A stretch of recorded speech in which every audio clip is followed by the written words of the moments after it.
To our new video. ये video हमारा रहेगा इकोनॉमिक का, जो हमारा एनवायरनमेंट का सेक्शन है मई 2024 का। इसका हमारा पार्ट 2 होगा। इसके पहले हम पार्ट 1 में अपलोड कर चुके हैं ऑलमोस्ट 3 आर्टिकल्स। अब इस पार्ट में हमारे रिमेनिंग के 3 आर्टिकल्स एंड पार्ट 3 में हमारे 2 articles as well as news in short को हम लोग कवर अप करेंगे। क्या होता है न्यूज़ में, क्या है जो आया है मई 2024 की मैगजीन, उसको गो थ्रू करेंगे। तो चलिए स्टार्ट करते हैं टाइम वेस्ट ना करते हुए। सबसे पहले जो हमारा टॉपिक आ जाता है वो आता है क्लोरल ब्लीचिंग का। What is chloral bleaching? News में क्यों है? क्योंकि जो वाइड स्प्रेड क्लोरल ब्लीचिंग है ये देखा गया है as a coast of India के कॉस्ट में, जो अफेक्ट कर रहा है लक्षद्वीप को, गल्फ ऑफ मन्नार को, पाक बे को and Andaman and Nicobar islands को। अब इसको हम देखिए, जो लक्षद्वीप आइलैंड्स है इसमें क्या है कि जो islands are made up of coral atolls, जो आइलैंड है हमारे कोरल एटॉल से बने हुए हैं, which are the significant risk due to the coral bleaching. अब क्लोरल एटॉल्स क्या होते हैं? क्लोरल एटॉल्स के लिए जो हमारे कोरल रीफ्स होते हैं, जब हमारे जब धीरे धीरे एक्यूमुलेट होने लगते हैं किसी एरिया में, फिर वो क्या होते हैं किसी दूसरे जो प्लैंक्टन्स होते हैं फीड होते हैं, धीरे धीरे जब ये डेड होते रहते हैं तो ये ओशन, जैसे ओशन है, ओशन की सरफेस पे नीचे नीचे एक्यूमुलेट होते रहते हैं कि जो रेसिड्यूज है बॉडी का, slowly slowly slowly slowly with the span of time जो ये रेसिड्यू है, अब ये पानी का मेरा सरफेस है तो ये धीरे धीरे रेसिड्यू जब ये एक ऊपर एक्यूमुलेट होते रहते हैं धीरे धीरे, तो एक टाइम क्या होता है जो हमारे रेसिड्यू है ना एक अबव द वाटर आ जाते हैं। ओके, तो फिर ये आइलैंड के फॉर्म ले लेते हैं और इन्हीं को हम लोग कोरल एटॉल्स बोलते हैं। ओके, बोला गया है which are significant due to the coral bleaching. Coral bleaching वजह से बहुत ज़्यादा रिस्क में है। ब्लीचिंग क्या होता है? एक scene across almost all the species, ये सभी स्पीसीज में होती है। जैसे आपका होगा एक्रोपोरा हो गया, म्यूरिकाटा हो गया, पोरिटेस सिलेंड्रिका हो गया, द करावती आइलैंड, ये इस आइलैंड में मिलते हैं। जो species are more often stress tolerant, से बहुत ज़्यादा स्ट्रेस टॉलरेंट होते हैं, जैसे कि आपका पोरिटेस ल्यूटिया हो गया एंड द पवोना वेरिएंस हो गया। ये ब्लीच कहाँ करते हैं? लक्षद्वीप आइलैंड्स में। तो हम इसको पॉइंट आउट कर सकते हैं, हम इसको लिख भी सकते हैं अलग से। हम लोग देखें तो हमारा लक्षद्वीप आइलैंड्स में कौन कौन सा आता है वो देख सकते हैं, और जो हमारा कवरत्ती का इसका भी देख सकते हैं हम लोग कौन कौन आता है इसमें। सबसे पहले हम कवरत्ती में ले लें तो हमारे 2 आ गए, एक्रोपोरा म्यूरिकेटा एंड पोरिटेस सिलेंड्रिका हो गया।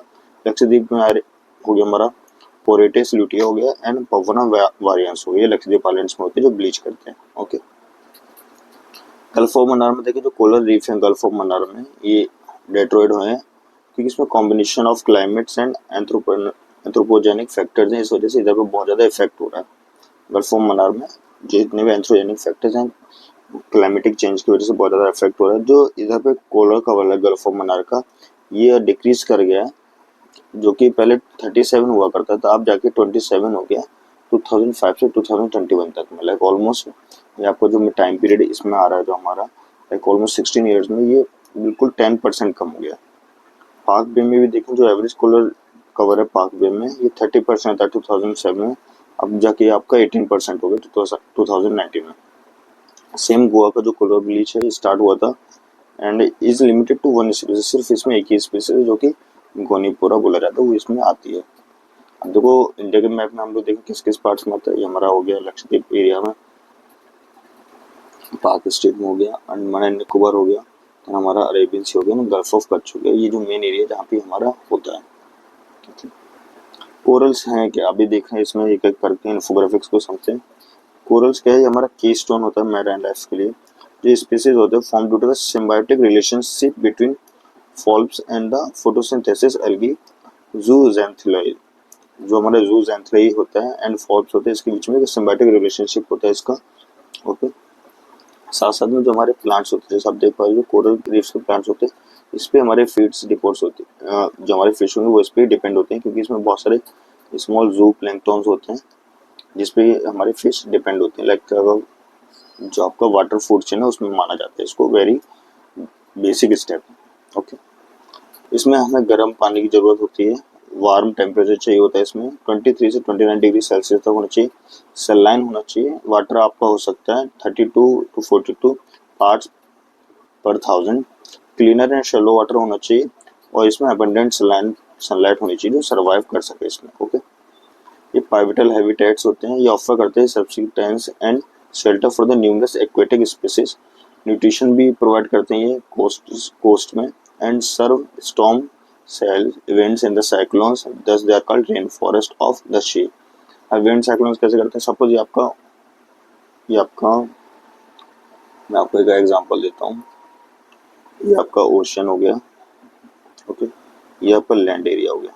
तो लैंड एरिया में क्या होगा, जब ये कोरल्स होते हैं इधर पे, जो कोरल्स होते हैं इधर पे लैंड एरिया के पास में, तो जब आपका ये साइक्लोन फॉर्म होता है, तो जब ये आपको मूव करेगा इस तरफ, जब ये मूव करेगा, लेकिन इधर पे जब ये आएगा धीरे धीरे, तो इसके जो ये बेस है, बेस में कोरल की वजह से इसको स्ट्रॉन्ग होल्ड नहीं मिलेगा, और जो ये वाटर को इनटेक करके जो आपका साइक्लोन फॉर्मेशन करते हैं, ये भी डिस्टर्ब हो जाता है। इससे क्या होता है, जब ये इस तरफ मूव करता रहेगा तो कोरल इसको क्या करते हैं, डिफेंस की तरह काम करता है इसके लिए। Same with the floods, same scenario with the flood. जब आपकी वाटर वेव्स आते हैं, अगर ज़्यादा आपको कोरल अटॉल से ज़्यादा ऊंचा है, तो ये वाटर का जो स्पीड है उसको भी इधर पे डिक्रीज करता है। ओके, ये रहता है हमारा कोरल्स का थोड़ा कॉन्सेप्ट। कोरल ब्लीचिंग होता क्या है, इसको देखते हैं। अब कोरल ब्लीचिंग में बोला जाए तो बोला गया है कि जो सस्टेन इंक्रीज होता है सी टेम्परेचर में, caused the zooxanthellae which provide pigment and 90% of the coral nutrition needs। तो जो 90% कोरल की नीड्स है वो ये आपका zooxanthellae प्रोवाइड करता है, and leaved their host resulting in the, अब जब ये उस पर डिपेंड होता है तो अपने होस्ट को छोड़ता है। इससे क्या होता है, जो वाइटनिंग ऑफ कोरल्स, और कोरल्स का इसमें वाइट होते जाते हैं, इसी को बोलते हैं coral bleaching. Okay, global mass coral bleaching events has been reported in 1998 में हुआ था, 2010, 2014, 17 में हुआ था। अब यूनाइटेड नेशन के अकॉर्डिंग बोला जाए तो क्या होता है, जो प्रेजेंटली 2023 से 24 इसको ऐसा बोला गया fourth global mass coral bleaching event, इसको मास कोरल ब्लीचिंग इवेंट बोला गया। अगर हम इन्फोग्राफिक्स में देखें, जो हेल्दी कोरल्स होते हैं, एल्गी होते हैं, ये डिपेंड होते हैं each other for the survive, एक दूसरे पर डिपेंड होते हैं सर्वाइव के लिए।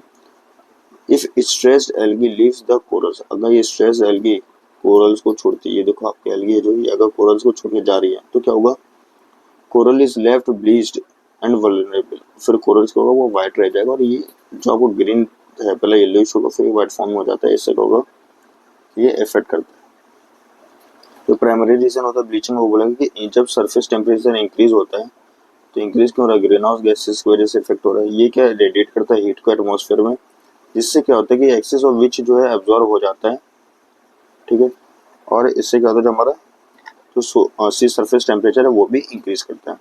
और जब ऐसे इंक्रीज होगा तो मेनली सीन किया जाता है ट्रॉपिकल रीजन में, जहाँ पे बोला जो सरफेस टेम्परेचर है ये राइज होता है almost 1 degree Celsius almost 100 years में हो गया। इससे क्या होता है, जब ये इंक्रीज हुआ है तो rate of as per the century 1 to 2 degree Celsius होता है इंक्रीज, ये इसका रेट रहता है।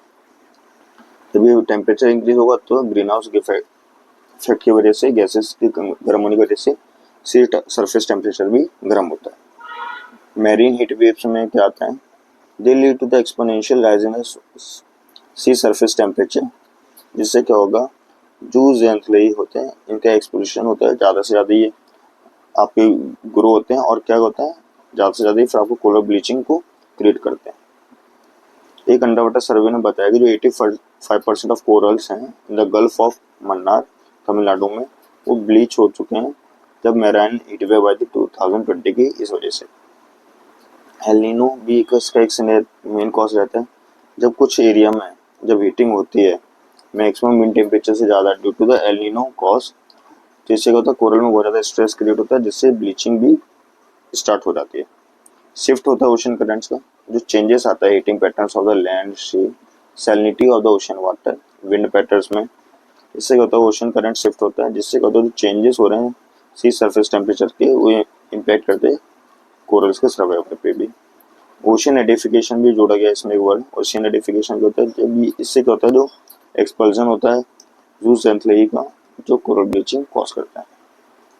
सेडिमेंटेशन बोल के जो bottom trawling and dumping of the waste होता है कोस्ट में, जब कोस्ट में हम बहुत ज़्यादा वेस्ट फेंकते हैं, डंप करते हैं, जिससे का जो सेडिमेंटेशन होता है वो क्या करता है, फोटोसिंथेसिस के प्रोसेस को बहुत इफेक्ट करता है, और जब प्रोसेस इफेक्ट होती है इससे क्या होता है, क्लोरो ब्लीचिंग का भी क्रिएशन करता है।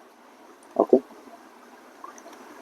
अदर रीजन का बायोलॉजिकल इन्वेशन भी बोला गया कि जो इन्वेसिव स्पीसीज हैं जैसे सीवीड हैं, ये ऑक्यूपाई करते हैं ब्लीच्ड एरिया को, before their recovery from the bleaching events, कि वो ब्लीचिंग इवेंट से बच पाए।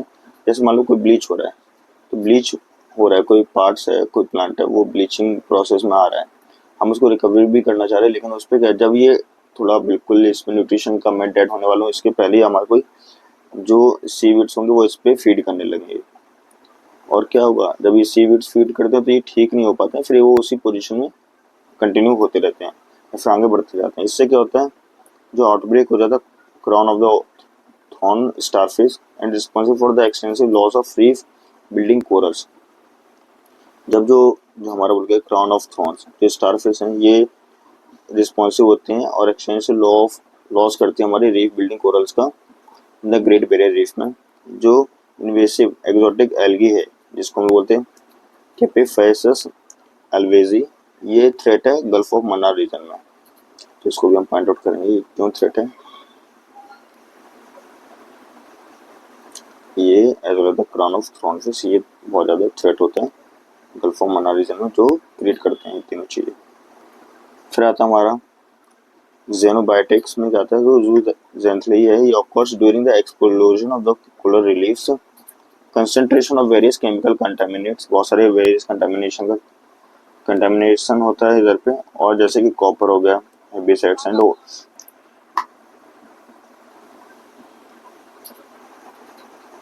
अब इसमें जो हमारा थर्ड आता है वो होता है एपिजोटिक्स। एपिजोटिक्स क्या है, पैथोजन है जिसमें इंक्लूड करते हैं जो ब्लीचिंग के लिए।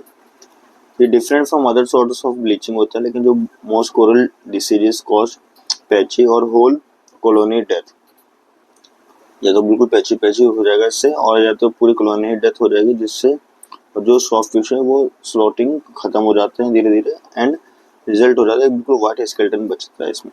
ओके, इनिशिएटिव है जो लिया गया इंडिया के द्वारा फॉर द कोरल कंजर्वेशन। सबसे पहला आता है हमारा कोरल रेगुलेशन जोन CRZ, जो 1990 में इशू हुआ था under the board of environment protection act of 1986, जिसका मेन होता है कि protection of coral reefs in India. सबसे पहला आता है इको डेवलपमेंट एक्टिविटीज, जो गल्फ ऑफ मन्नार में बायोस्फीयर रिजर्व ट्रस्ट के द्वारा होता है। ये जो इनिशिएटिव है, ये इसने एम्पावर किया है कि जो लोकल फिशिंग कम्युनिटी को इसने पावर दिया है कि उनको additional alternative source of income देगी, जो इसमें हेल्प करते हैं। इस एफर्ट से क्या होता है, जो प्रेशर कम होता है साथ साथ मेरीन रिसोर्सेज पे, स्पेशली कोरल रीफ पे, और जो कंट्रीब्यूट करता है हमारे कंजर्वेशन और सस्टेनेबिलिटी के लिए। Coral reef protection, coral reef recovery project Mithapur या फिर gulf of Kutch and Gujarat maritime national park के द्वारा किया जाता है। लॉन्च किया गया था 2008 में by Wild Life Trust of India and Gujarat Forest Department के द्वारा। इसका मेन था कि क्रिएट करा एक model public private management coral ecosystem international standard के साथ। एम इसका क्या है कि यूज करेगा ग्लोबल बेंचमार्क को, जिससे रिस्टोर कर पाए हमारे डिग्रेडेड रीफ्स को। इसमें एक्टिविटीज इंक्लूड होंगी coral transplantation and natural requirement का। नेक्स्ट आता है zoological survey of India with the help of Gujarat Forest department, जिसने सक्सेसफुली रिस्टोर किया था कोरल रीफ्स को गल्फ ऑफ कच्छ में। जो रिस्टोरेशन होता है ब्रांचिंग कोरल स्पीसीज का, जो कि हमारे एक है स्टैगहॉर्न कोरल से, इसको इन्होंने रिस्टोरेशन किया था, जो कि एक्सटेंट हो गई थी almost 10,000 years ago to Gulf of Kutch and was successful. ये सक्सेसफुल रहा इसका रिस्टोरेशन। ओके,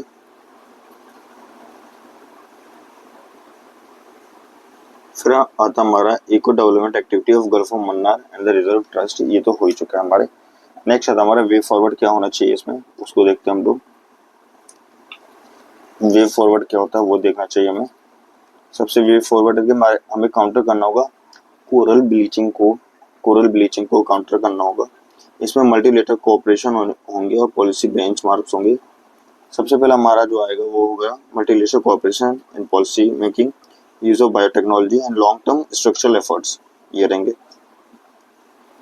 जो हमारा इंटरनेशनल कोरल रीफ इनिशिएटिव है, ये ग्लोबल इनफॉर्मल पार्टनरशिप होता है नेशंस और ऑर्गेनाइजेशन के बीच में, जो प्रिजर्व करते हैं कोरल रीफ्स को और रेगुलेट करते हैं इकोसिस्टम को अराउंड द वर्ल्ड। फाउंड हुआ था 1994 में, फर्स्ट कॉन्फ्रेंस ऑफ पार्टीज इसकी हुई थी on the biological diversity convention पे। इंडिया भी इसका मेंबर है ICRI का। फिर आता हमारा वर्ल्ड कोरल कंजर्वेटरी प्रोजेक्ट, ये क्रिएट करते हैं bank of corals in the aquarium across Europe. Europe में जितने भी हमारे एक एक्वेरियम होगा अक्रॉस के आसपास जितने भी कोरल्स हैं उसको एक बैंक की तरह स्टोर करते हैं। ये इसको यूज कर सकते हैं जो रिपॉपुलेट करेगा वाइल्ड कोरल रीफ्स को if they scramble to the stress of climate change और पॉल्यूशन, या फिर क्लाइमेट चेंज पॉल्यूशन की वजह से खत्म हो जाते हैं, तो ये इसको रिस्टोर करने के लिए रिपॉपुलेट करने के लिए यूज करेगा। बायोरॉक टेक्नोलॉजी एक इनोवेटिव मिनरल एसोलेशन टेक्नोलॉजी है जो यूज करते प्रोड्यूस करेगी नेचुरल बिल्डिंग मटेरियल्स को सी में, जो ऐड करते हैं कोरल रिस्टोरेशन के लिए। साथ में इसको यूज किया gulf of Kutch coral restoration में इसको यूज किया गया। ओके, बेडरॉक टेक्नोलॉजी का इसका यूज किया गया। नेक्स्ट आता है हमारा सुपर कोरल। सुपर कोरल्स क्या होते हैं ये भी देखते हैं हम। सुपर कोरल्स आता है कि ex-situ breeding of high temperature as resistance coral with the help of process known as human assisted evolution। human assisted evolution के साथ साथ इसको ये ex-situ ब्रीडिंग करते हैं हाई टेम्परेचर में। इसमें हमारा फिर नेक्स्ट आता है लॉन्ग टर्म स्ट्रक्चरल एफर्ट्स, जिसमें आता है इनकॉर्पोरेटिंग सस्टेनेबिलिटी, बिल्ड करेंगे रेसिलिएंट कोस्टल कम्युनिटी। जो हमारा इनकॉर्पोरेटिंग सस्टेनेबिलिटी है ये रिड्यूस करेंगे कार्बन फुटप्रिंट्स को, मैरीन पॉल्यूशन को, एंड मोर इफेक्टिव वेस्ट को मैनेज करेंगे। साथ में थोड़ा सा अवेयरनेस एंड ट्रेनिंग ये एनेबल करेंगे कि वो अंडरटेक करें sustainable fishing in other conservative activities को कैरी आउट कराएं। ये होता है हमारा फर्स्ट टॉपिक, मतलब इस सेक्शन का हमारा फोर्थ आर्टिकल। अब हमारा फिफ्थ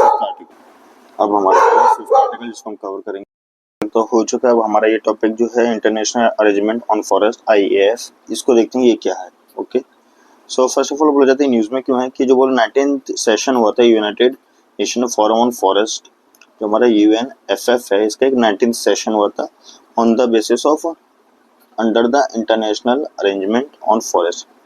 तभी सेशन हुआ, इसमें क्या क्या हमने कुछ अडॉप्ट किए of declaration of the forest protection, और इस पर फोकस रखा पीपल पे, साइंस पे, टेक्नोलॉजी एंड फाइनेंस पे। इस पर हम लोगों ने मेन फोकस किया। की टेक अवे क्या लिए गए हैं इसके अंदर, बोला गया जो डिस्पाइट जो ये सिग्निफिकेंट प्रोसेस है तो world is off track to achieve the global forest goal. जो बोला कि अभी हमारे जो फोकस रखे हम ग्लोबल फॉरेस्ट गोल थे 2030 तक के, लेकिन अभी लग रहा है कि हम उससे ऑफ ट्रैक है, हम उसको अचीव करने में थोड़ा लैग कर रहे हैं। लेकिन अभी का जो मेंबर्स हैं उन्होंने रीअफर्म किया है कि UN strategic plan for the forest 2017-2030 as a global framework for the action of all the levels of the protect and the sustainable manage all type of forest and tree outside forest। तो as per this plan बोला गया कि अभी कोई भी forest में या फिर फॉरेस्ट के बाहर की कोई भी एरिया है उसको पूरा प्रोटेक्ट करने के लिए बोला गया, और सभी लेवल पर प्रोटेक्ट करेंगे और एक सस्टेनेबिलिटी मैनेज करेंगे। मेन फोकस अभी क्या करने को हमें कि जो है इसमें लोग फॉरेस्ट बेस्ड सॉल्यूशन का यूज करेंगे, और जिसमें मेन हमारा जो यूज करेंगे हम लोग आइडिया कॉन्सेप्ट वो होगा ट्रिपल प्लानेटरी क्राइसिस, जैसे कि climate change, biodiversity and pollution. इसको हम लोगों को टैकल करना होगा। ओके, बोला गया कि अभी तक देखा गया कुछ एंटिटीज हैं उन्होंने देखा है कि प्रोमिजिंग इनिशिएटिव हैं, जैसे कि हमारा हो गया forest environment tax by Japan, model forest act initiative of UNEP and ADB and Congo basin forest partnership among others. ये कुछ हमारे मॉडल प्लान है जो अभी तक कैरी आउट हुए हैं ऑल ओवर द वर्ल्ड, जो बहुत ज़्यादा इफेक्टिव रहे हैं। तो इन बेसिस पे या फिर इनसे कुछ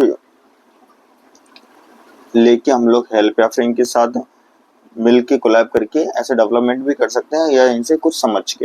ओके, बोलेगा इंडिया का जो है हमारा इसमें आता है कि हम लोगों ने इंक्रीज किया फॉरेस्ट कवर लास्ट 10 ईयर्स में साइंटिफिक अप्रोच के साथ साथ सस्टेनेबल फॉरेस्ट मैनेजमेंट के थ्रू। ओके, अभी क्या है इसके जो की पॉइंट्स आते हैं कि जो total forest and tree cover area है वो ऑलमोस्ट 2261 स्क्वायर किलोमीटर इंक्रीज हुई है, जो कि टोटल 24.62% है टोटल ज्योग्राफिकल एरिया है जो उसका। Okay, 17 states have more than 33% of their area under forest, और जो हमारे 17 स्टेट्स हैं उनमें 33% से ज्यादा एरिया फॉरेस्ट के अंदर आते हैं। फॉरेस्ट ग्लोबल गोल्स क्या हमको देखते हैं। ग्लोबल फॉरेस्ट गोल जो फर्स्ट है इसका है कि reserve forest cover loss, reserve करना होगा फॉरेस्ट कवर लॉस को। फिर सेकंड इसमें हमारा इंप्रूव करना होगा हमें फॉरेस्ट बेनिफिट एंड लाइवलीहुड्स को, प्रोटेक्ट करने हमें फॉरेस्ट को एंड सस्टेनेबल फॉरेस्ट प्रोडक्ट्स को, रिसोर्स को मोबिलाइज करना है, इंक्लूसिव फॉरेस्ट गवर्नेंस को प्रमोट करना है, cooperate and work across sectors, और डिफरेंट डिफरेंट जो सेक्टर्स उनमें कोऑपरेटिव वर्क होगा, ये भी बोला गया। UN strategic plan for the forest under UNFF जो 2017 टू 2030 तक आता है, बोला कि जो अरेंज एग्रीमेंट है for the first ever UN strategic plan for the forest was force at A special session of the UN forum on the forest. UN का special session होता है फोरम का, यूएन फोरम का जो special session होता है on the basis of forest, ये पहली यूएन स्ट्रेटेजिक प्लान है जो कि फॉरेस्ट के ऊपर बनाई गई है, 2017 में हुआ था। ये विजन देता है फॉर द ग्लोबल फॉरेस्ट इन 2030 तक के लिए इसने ग्लोबल विजन देता है। इसकी मेन फीचर्स क्या है कि हम सेट करेंगे 6 फॉरेस्ट गोल्स, जो कि ये हो गए हमारे, इसको हम लोग सेट करेंगे। टारगेट है ये हमें 2030 तक पहुंचना होगा, जो कि वल्नरेबल एंड यूनिवर्सल होगा, okay sorry voluntary and universal होगा। इसमें सभी ऑल ओवर द वर्ल्ड सभी लोग इसमें इंक्लूड होंगे, सभी लोग इसमें पार्टिसिपेट करेंगे, लेकिन ये क्या हर कंट्री की एक रिस्पॉन्सिबिलिटी होगी जो इसको कैरी आउट करेगा। मेन टारगेट होगा कि हम इंक्रीज करेंगे फॉरेस्ट एरिया को, ऑलमोस्ट जो वर्ल्ड की एरिया है उसका 3% तो ले जाएंगे ही 2030 तक। और बोलेगा कि जो ये 3% है ये कितना हो जाएगा, जाके ये हो जाएगा 120 मिलियन हेक्टेयर एरिया हो जाएगा, जो कि इंक्रीज होगा, ओके, जो कि अभी फ्रांस है उसके जस्ट दुगना साइज में, ओके। ये बिल्ड करेगा एक vision for the 2030 agenda, recognise करेगा कि जो रियल चेंजेस हैं उसमें क्या क्या जरूरत है, जैसे आपका डिसीजिव हो गया, कलेक्टिव एक्शन हो गया, with in and beyond the UN system, इसका भी हम लोग यूज करेंगे इसमें। इंटरनेशनल अरेंजमेंट क्या है फॉरेस्ट का, जो अभी जिसकी हम मेन बात करें IAF, international arrangement on forest, ये बोला गया, ये स्टेब्लिश किया गया था 2000 में। ये सक्सेसर किस चीज का, ये हमारा इंटर गवर्नमेंटल पैनल है ऑन फॉरेस्ट ऑफ 1995-1997, इसका सक्सेसर है। और जो हमारा international government forum on the forest of 1997 और 2000, इसका ही सक्सेसर माना जाता है। ऑब्जेक्टिव क्या है इसका कि प्रमोट करता है मैनेजमेंट को, कंजर्वेशन को, सस्टेनेबल डेवलपमेंट को, सभी टाइप के फॉरेस्ट को, और लॉन्ग टर्म पॉलिटिकल कमिटमेंट इसमें प्रोवाइड करते हैं साथ में। इसके इम्प्लीमेंटेशन को प्रमोट करते हैं, सस्टेनेबल फॉरेस्ट मैनेजमेंट को प्रमोट करते हैं। पर्टिकुलर इसमें हम लोग इम्प्लीमेंटेशन किसका होता है, यूएन फॉरेस्ट इंस्ट्रूमेंट का, इसमें हम लोग इम्प्लीमेंटेशन करते हैं।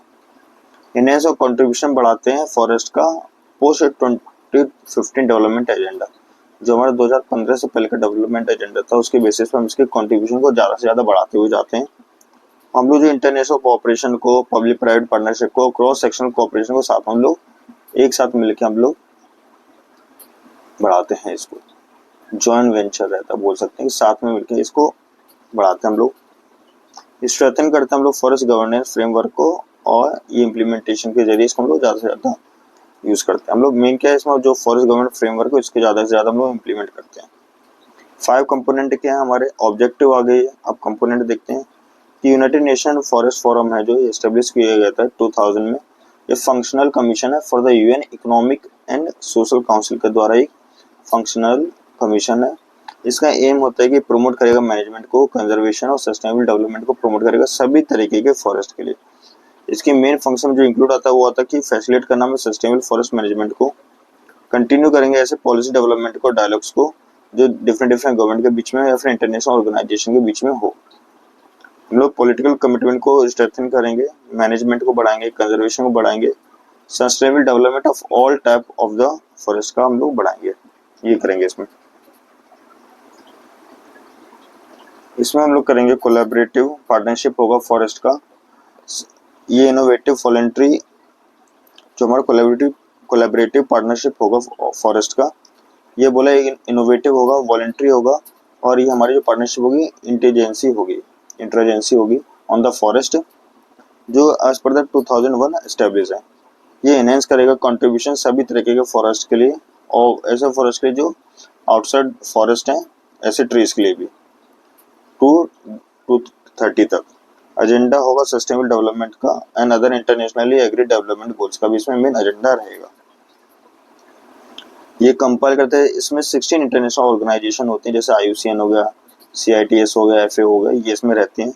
जो global forest financing facilitation network है, ये भी इसमें इन्वॉल्व रहेगा, जो फॉरेस्ट फाइनेंसिंग सिस्टम को बढ़ाएगा through the UNFF। UN trust fund होगा, ये फंड होता है जो सपोर्ट करेगा एक्टिविटीज को of the UNFF and other components of the international arrangement on the forest. Contribution हमेशा वॉलंटरी रहेगा नेचर में। यूएनएफएफ सेक्रेटरी ये रिस्पॉन्सिबल होंगे सभी लॉजिस्टिक प्रिपरेशन के लिए, यूएनएफएफ रिलेटेड मीटिंग्स के लिए, टाइमली प्रिपरेशन के लिए एंड डिसमिशन ऑफ डॉक्यूमेंट्स के लिए, एज वेल एज सर्व करेंगे meetings of the UNFF and its bureau की जो भी मीटिंग होगी उसमें भी वो काम करेंगे। जो सेक्रेटरीट है also serve as the secretariat for the CPF, facilitate करती है यूएनएफएफ के इंटर सेशनल एक्टिविटीज़ को, जैसे कि आपका होगा exit group meeting, country led initiative, इसको ये प्रमोट करते हैं या फिर इसमें ये पार्टिसिपेट करते हैं, मतलब इनको ये कैरी आउट करना होता है, इनकी वर्क होता है। तो हमारे फॉरेस्ट से रिलेटेड हो गया, इसको एक हमें गो थ्रू फिर से अपने आप सेल्फ भी करना पड़ेगा। नेक्स्ट हमारा मूवमेंट आता है, जो आता है आर्टिकल, वो रहेगा बेसिकली हीट वेव्स का, जो अभी हमने फर्स्ट आर्टिकल पढ़ा था कोरल्स का, सेम उस तरीके से रहेगा हमारा। ये होगा जो हमारा आर्टिकल, ये रहेगा हीट वेव्स के रिगार्डिंग में। सो हीट वेव्स में हम देखते हैं क्या आता है। सबसे पहले जो रिसेंटली ओवर 37 सिटीज हैं नॉर्थर्न एंड सेंट्रल रीजन के, उन्होंने एक्सप्लेन किया कि जो उनका टेम्परेचर है वो एक्सीड कर रहा है more than the 45 degree Celsius, जिससे क्या होता है बहुत सारा रिस्क हो है, मिलियंस ऑफ वनरेबल पीपल्स के लिए बहुत ज़्यादा रिस्क क्रिएट होता है। अब हीट वेव्स का है फेवरेबल कंडीशन क्या होती है हीट वेव्स की, या फिर कोई एंटी साइक्लोन हो, जब एब्सेंस होता है मॉइस्चर का इन द अपर एटमॉस्फेयर में, क्लाउडलेस स्काई हो, और जब इसमें हॉट ड्राई एयर का ज़्यादा प्रेवलेंस हो ओवर ए रीजन, तो इससे ज़्यादा से ज़्यादा हीट वेव्स क्रिएट होती हैं। अबाउट हीट वेव्स में बोला है हीट वेव्स आर पीरियड होता है यूजुअली हाई टेम्परेचर्स का एज कम्पेयर टू जो नॉर्मल किसी एरिया में अगर नॉर्मल टेम्परेचर है उसके कंपेरिजन में अगर जहाँ पे थोड़ा हाई टेम्परेचर होगा उधर पे हीट वेव्स ज़्यादा रहती हैं। बोला गया जो टेम्परेचर होता है इसमें क्या जो heat waves are declare differ from place to place based on the temperature, ये टेम्परेचर के ऊपर बेस्ड होता है, प्लेस टू प्लेस डिफर भी करता है और उस एरिया के क्लाइमेट के ऊपर डिपेंड करता है। फैक्टर्स का जो हीट वेव्स में कंट्रीब्यूट करते हैं, सबसे पहला आता है मेट्रोलॉजिकल या फिर क्लाइमेटिक फैक्टर हो जाता है, साथ साथ में कुछ एंथ्रोपोजेनिक फैक्टर्स हो जाते हैं, जैसे कि रैपिड अर्बनाइजेशन हो गया, ह्यूमन इंट्रोड्यूस्ड ग्लोबल वार्मिंग हो गई, ये इसका मेन कॉज हो जाते हैं। इंडियन मेट्रोलॉजिकल डिपार्टमेंट है, उसके अकॉर्डिंग क्या है क्राइटेरिया हीट वेव्स के, बोला गया सबसे पहले कि हीट वेव सिनेरियो होते हैं मैक्सिमम टेम्परेचर्स में। Heat waves condition prevails when, बोले जब नॉर्मल टेम्परेचर हो से आपका ज़्यादा आ जाए, 40 डिग्री से ज़्यादा हो जाए, मतलब जो नॉर्मल मैक्सिमम टेम्परेचर होता है वो 40 डिग्री होता है, मतलब जो मैक्सिमम सबसे ज़्यादा टेम्परेचर हो सकता है नॉर्मल वो 40 डिग्री होता है, इससे जब ऊपर होगा तो हीट वेव्स क्रिएट होती है, या फिर इसके नीचे और at time below 40 degree Celsius के नीचे भी प्रिवेल करता है। ठीक है, नॉर्मल से थोड़ा आपका ऑलमोस्ट 4 to 5 डिग्री सेल्सियस कम ज़्यादा पे हो जाता है। प्लेन्स एरिया में 40 डिग्री सेल्सियस है तब ठीक है, लेकिन अगर कोई हिली एरिया है, अगर उधर पे 30 डिग्री सेल्सियस से थोड़ा ऊपर होगा तो हीट वेव्स अगर क्रिएट होती है। सीवियर हीट वेव्स कंडीशन जहाँ पे होती है उधर पे क्या होगा कि normal maximum temperature 40 degree Celsius है और इट्स और ज़्यादा बढ़ता जाए तब हो जाएगा, एंड ये इसमें जो इंक्रीज होता है टेम्परेचर ऑलमोस्ट 6 डिग्री सेल्सियस हो जाए तो वो और ज़्यादा क्रिएट करता है इसमें। Okay, when should A heat waves be declared, heat waves कब होना चाहिए, बोलेगा रिकॉर्डेड मैक्सिमम टेम्परेचर पे, एट ए रिकॉर्डेड मैक्सिमम टेम्परेचर, सभी लोकेशन के लिए तो 45 डिग्री सेल्सियस, और कोस्टल लोकेशन के लिए जब 40 डिग्री सेल्सियस हो तो उस समय हीट वेव्स हम डिक्लेयर कर देना चाहिए। अदर डिक्लेरेशन क्या है इंडियन मेट्रोलॉजिकल डिपार्टमेंट के द्वारा, मैरीन हीट वेव्स क्या होती है डिफाइन की जाती है, सी वाटर टेम्परेचर जब यूजुअली एक्सीड कर जाता है according to the season, usually बोला 90% होता है, एटलीस्ट 5 कंसेक्यूटिव डेज तक क्या होता है ये बहुत ज़्यादा क्रिएट होता है, बहुत ज़्यादा वो नॉर्मल टेम्परेचर से ज़्यादा राइज कर जाता है। जो मैरीन हीट वेव से होती हैं ये इंक्रीज करती हैं up to 4 fold of the tropical Indian Ocean के, ये ऑलमोस्ट 4 गुना हो जाती हैं, जिससे रैपिड वार्मिंग होती है इंडियन ओशन में एंड स्ट्रॉन्ग एल नीनोज क्रिएट होते हैं। ओके, फिर आता है एक वार्म नाइट में क्या होता है ये डिक्लेयर किया जाता है ओनली व्हेन जब मैक्सिमम टेम्परेचर होता है रिमेन्स 40 डिग्री और मोर 40 डिग्री उससे ज़्यादा रहता है, डिफाइंड होता है based on departure of the actual minimum wind flows, जो उस टाइम पे मिनिमम टेम्परेचर रहता है उसके ऊपर डिपेंड करता है ये। वार्म नाइट में क्या होता है जो मैक्सिमम टेम्परेचर होता है वो almost 4 to 5 degree Celsius to 6 to 4 degree Celsius रहता है, वेरी वार्म नाइट में 6.4 डिग्री सेल्सियस से भी ज़्यादा हो जाता है, एंड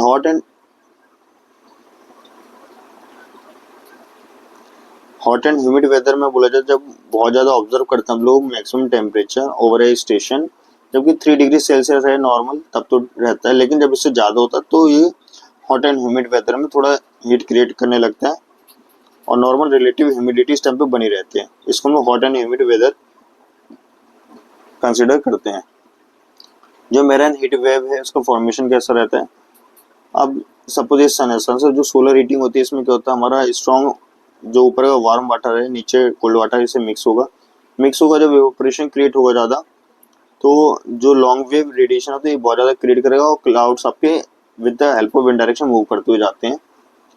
ये तो हमारा नॉर्मल कंडीशन हो गया। लेकिन जब हम लोग आते हैं मेराइन हीट वेव कंडीशन, इसमें क्या होता है, जब सोलर हीटिंग बढ़ती है बहुत ज़्यादा तो इससे क्या होता है, जो एरिया बहुत ज़्यादा गर्म होता है, ठीक है, और इससे क्या होगा, और जो मिक्सिंग है बहुत कम हो जाएगी, लेकिन जो इवापोरेशन है वो भी आपका कम होगा, क्योंकि एरिया है इधर पे, एरिया क्या करेगी कि कितना कूल रीजन प्रोवाइड ही नहीं कर पाएगी, इवापोरेशन कम होगा, इवापोरेशन कम होगा तो आपकी विंड मूवमेंट भी कम रहती है और रेडिएशन भी क्या होगा, वो बहुत लॉन्ग वेव रेडिएशन रहता है, हाई रहेगा बहुत ऊपर तक, और जो क्लाउड है उनका कवर भी बहुत कम होता है। इससे क्या होता है, जो आपके कोस्टल एरिया है तरफ पे आपकी एयर मूवमेंट हो ही नहीं पाती ठंडे एयर की, इस वजह से marine heat wave condition create होती है।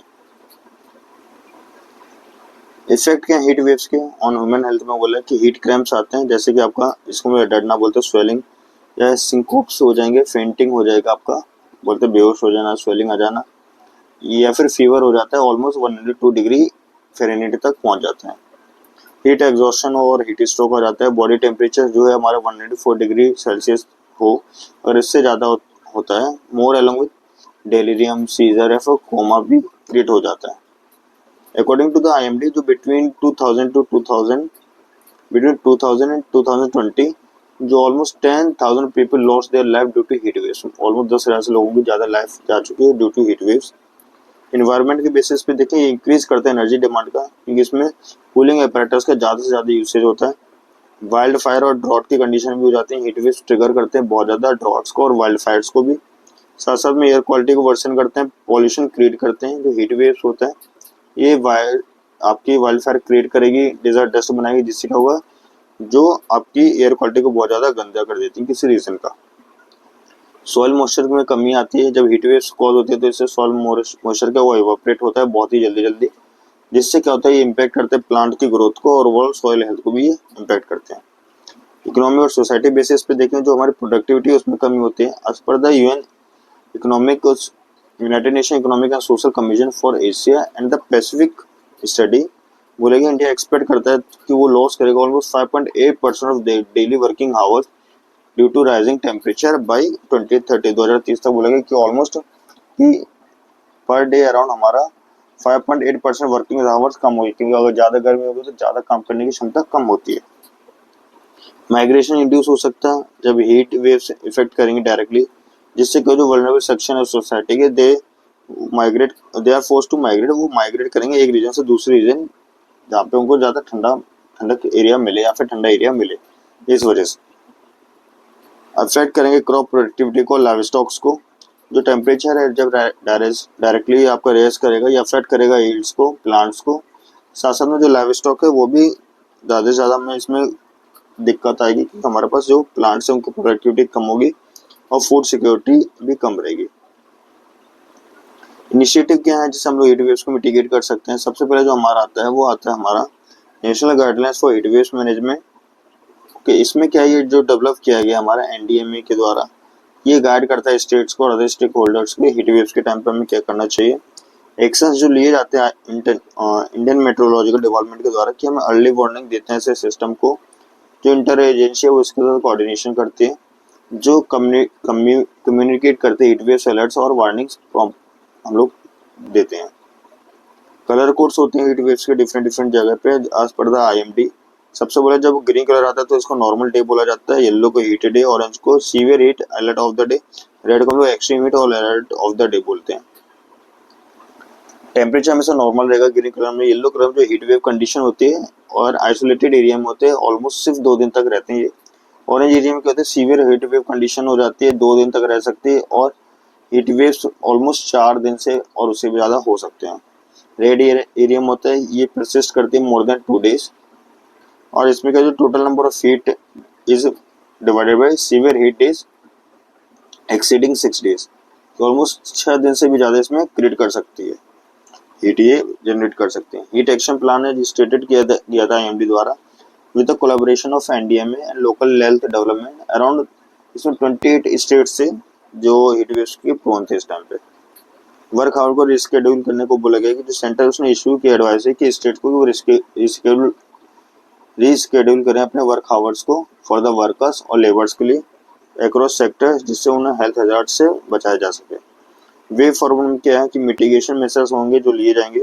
सबसे पहला होगा कि हम लोग प्रोवाइड करेंगे कूल शटर्स को, इम्प्रूव करेंगे बिल्ड इन्वायरमेंट को, यूटिलाइज करेंगे इग्नियस नॉलेज को, इंक्लूजन ऑफ रेगुलेटरी प्रोविजंस का, capacity build for the health care professions.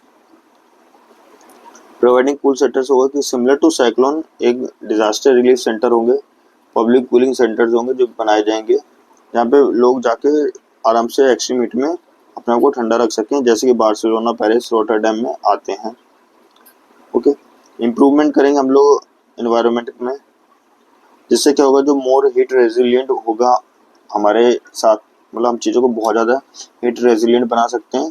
Cooperation for better insulation, ज़्यादा से ज़्यादा इंसुलेशन अच्छा हो इनमें। वेंटिलेशन सिस्टम हो बिल्डिंग्स में अच्छा, प्लांट करेंगे मोर एंड मोर ट्रीज को। यूसेज करेंगे हम लोग इंडिजिनस प्रोडक्टिव मेथड्स को अगेंस्ट हीट वेव्स के लिए। स्ट्रोक से बचाए रखने के लिए हम लोग documented and research and tabbed चीज़ों का यूज़ करेंगे।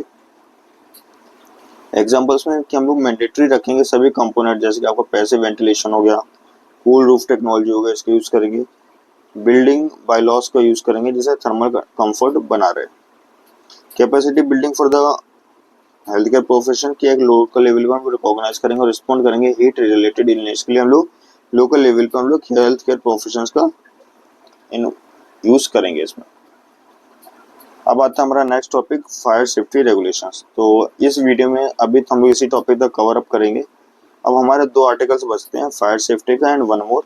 तो नेक्स्ट वीडियो जो हमारा 3rd वीडियो होगा उसमें हम लोग फायर सेफ्टी का, रेगुलेशंस का, देन हमारा 5.8 वाला article and news in shorts को कवर अप करेंगे।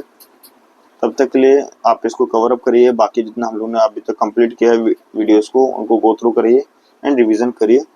एंड अगर आप मुझे इस वीडियो के अकॉर्डिंग कुछ आपका फीडबैक देना चाहते हो कि कैसे इसको ग्रो करें, कैसे इसको डेवलप करें, तो please do comments on the video. Thank you, have a good day.